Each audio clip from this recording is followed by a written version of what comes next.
No one wins a trade war. The United States is now burdening its own consumers with a highly regressive tax that is likely to hit the poor hardest.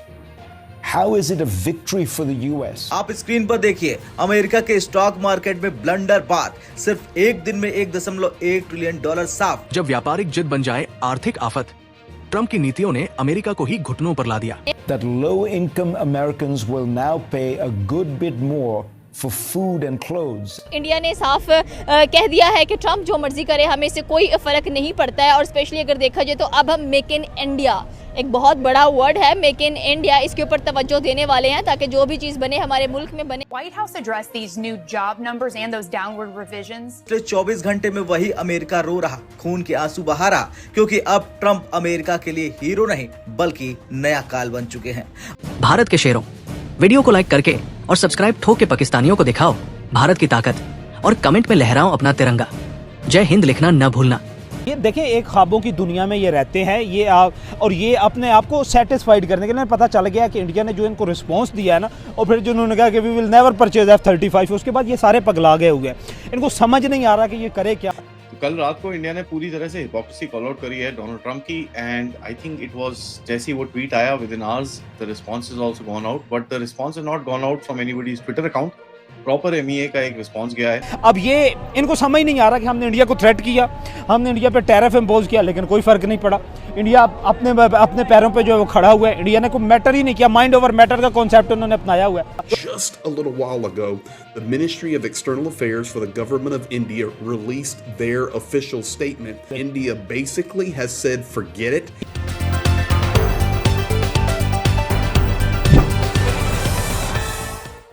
नमस्कार दोस्तों, जय हिंद। इस बार America में कुछ ऐसा हुआ है जिसने दुनिया को चौंका दिया, और ये सब हुआ राष्ट्रपति डोनाल्ड ट्रंप की सख्त व्यापारिक नीतियों के चलते। जो कदम उन्होंने उठाए थे, उनका असर अब खुद अमेरिका की अर्थव्यवस्था पर भारी पड़ने लगा है।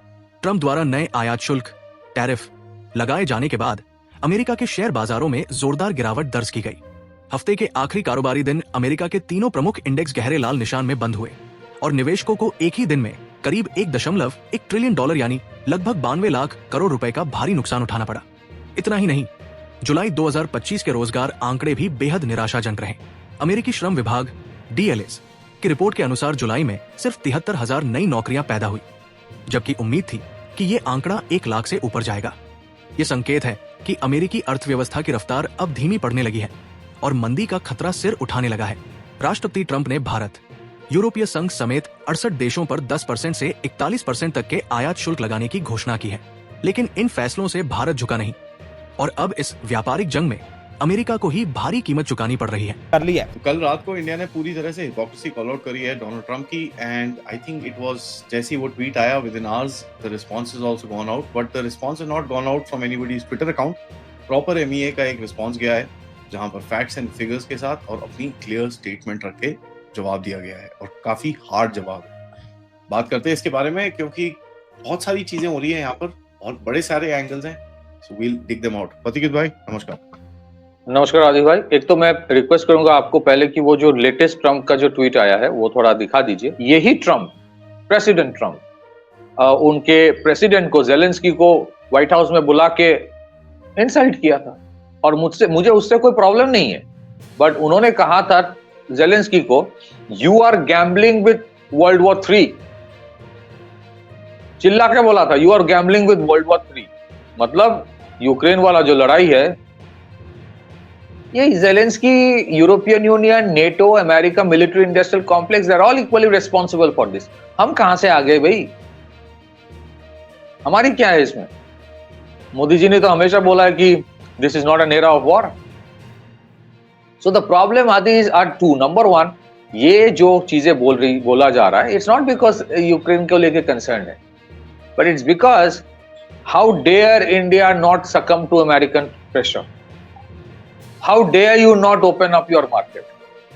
और मैं फिर से I will salute my government for standing up to protecting the interest of our farmers. 10 crore farmer, किसान जो एलाइड सेक्टर में इन्वॉल्व है, पोल्ट्री, फिशरी, डेयरी और खास करके कोर एग्रीकल्चर, और हमें वो वो नॉनवेज मिल्क नहीं चाहिए और हमें वो जेनेटिकली मॉडिफाइड क्रॉप्स नहीं चाहिए।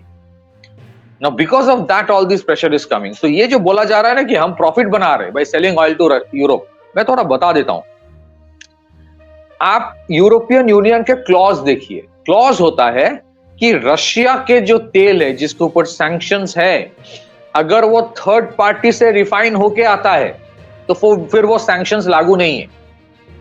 ये रास्ता तो यूरोप ने दिखा दिया था क्योंकि उसको तेल चाहिए था। उसी ने बोला तुम ना वाया थर्ड पार्टी रिफाइन करके करो, then it will be designated as oil coming from Europe, coming from India, not from Russia. तो फिर सैंक्शंस नहीं लगेगा। अब ये इनको समझ नहीं आ रहा कि हमने इंडिया को थ्रेट किया, हमने इंडिया पे टैरिफ इम्पोज किया, लेकिन कोई फर्क नहीं पड़ा। इंडिया अपने पैरों पे जो है वो खड़ा हुआ है। इंडिया ने कोई मैटर ही नहीं किया। माइंड ओवर मैटर का कॉन्सेप्ट उन्होंने अपनाया हुआ है। हमने चुप करके अपना काम करना है और वो वर्किंग कर रहे हैं मेड इन इंडिया पे।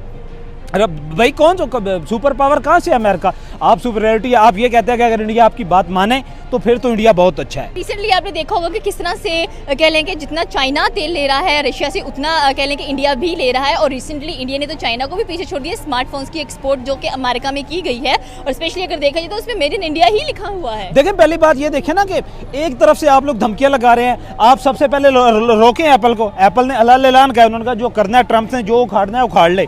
मैंने तो अपना प्लांट जो है वो इंडिया में ही लगाना है और मैं इंडिया से ही प्रोड्यूस करूंगा। ये 25% का, ये 50% लगा दे, फिर भी मुझे इकोनॉमिकल पड़ता है। और फिर भी मैं अमेरिका में और यूरोप में वही आईफोन बेचूंगा जो कि इंडिया में बने हुए होंगे। गूगल आज $600 अरब की इन्वेस्टमेंट लेके आ रहा है। टेस्ला ऑलरेडी वहाँ पे टेस्ला ने गाड़ी लॉन्च किया, अपना शोरूम लॉन्च किया, साथ वो अब लेके आ रहा है कि मैं अपना वेयर हाउस जो है वो भी बनाने जा रहा हूँ। तो एक तरफ से फिर कहते हैं कि इंडिया जो है वो डेड इकोनॉमी है। ट्रंप कहते हैं इंडियन, ट्रंप के बेटे के सबसे ज्यादा विजिट पूरी दुनिया में इंडिया में होते हैं। ट्रंप टावर कितने बना रहे हो आप इंडिया में? सबसे ज्यादा इन्वेस्टमेंट पूरी दुनिया में आप लोग कहाँ पे कर रहे हो? तो ये क्या खेल के बताना किसको चाहते हो? ये 2025 है, ये कोई 1970 और 1972 का एरा नहीं है जिसमें आप लोग जो है इंडिया को या थर्ड वर्ल्ड की किसी भी कंट्री को आप लोग धमका लेंगे और इंडिया तो आपको नाको चने चबवाएगा और इंडिया आपको बताएगा कि आप ये असल औकात क्या। और अगर इंडिया ने इंडिया अभी भी आपके साथ फ्रेंडली चल रहा है। अगर इंडिया ने ये डिसाइड कर लिया ना तो तुम्हें इस खित्ते से भी निकाल के और कुत्तों की तरह भगा के, जिस तरह अफगानिस्तान ने मारा था, इस तरह तुम्हें यहाँ से मार पढ़वा के जो है तुम्हें अपने कंट्री में भेजेगा और दोबारा तुम लोग मशरक़ वस्ती में कदम रखने के काबिल नहीं होगे। बिल्कुल आपकी बात से ये डेड इकोनॉमी से याद आया कि अभी रिसेंटली फिर उन्होंने यही स्टेटमेंट दिया है कि Russia and India both are the dead economies. क्या कर लेंगी ज़्यादा से ज़्यादा? क्या कर लेंगे? आपने डेड इकोनॉमीज थी ना, तो डेड इकोनॉमीज में इतनी बड़ी इन्वेस्टमेंट, आईफोन क्यों इन्वेस्टमेंट लेके आ रहा है? गूगल आपके हाथ में है, रोक के दिखाएं गूगल को। डेड इकोनॉमी में गूगल इन्वेस्टमेंट लेके आता है। एक और बहुतान भी लगा है इमिग्रेशन का, स्पेशली अगर देखा जाए तो in the half of the world हमें जो सीईओज हैं वो इंडियंस नजर आते हैं। व्हाई?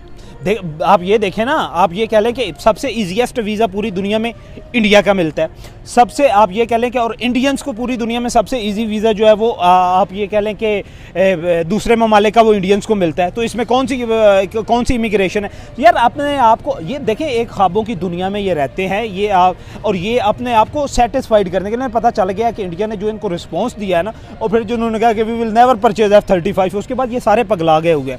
इनको समझ नहीं आ रहा कि ये करे क्या। और इन्हें ये लगता था कि हम टैरिफ का धमकी लगा के और हम इस तरह की बातें करके और हम ये कहेंगे कि आप लोग जो है रशिया के साथ ना जाए, चाइना के साथ ना जाए, तो हम इनको धमका लेंगे और इंडिया जो दोबारा हमारे कैंप में आ जाएगा। इंडिया ने अब डिसाइड कर। इस चैनल पर सबसे पहले मिलती है वो आवाज जो देश के पक्ष में बुलंद होती है। तो देरी किस बात की? आज ही जुड़िए हमारे मिशन से और बनिए सच्चे भारतवासी की पहचान। वीडियो देखने के लिए आपका आभार। जय श्री राम, वंदे मातरम।